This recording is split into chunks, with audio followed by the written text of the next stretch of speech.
Welcome to the Genius Factory. Enjoy the video. You start by confirming model and firmware so the right menus appear. This avoids hidden options later.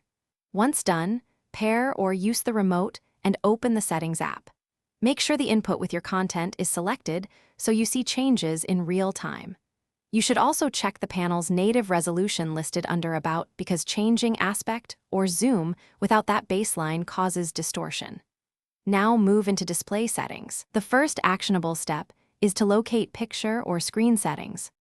You'll find aspect and zoom controls under Picture or Advanced Picture. Select Screen Fit or Size to get exact pixel mapping. Start with aspect set to Auto or 16:9 to match modern content. If edges are cropped, use Zoom Out. Then fine-tune horizontal and vertical position so menus and subtitles sit inside the visible frame.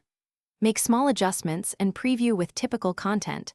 This prevents overscan or black bars. If you use HDMI input, also check each source because external devices, once satisfied, save your picture mode or preset so settings persist across inputs.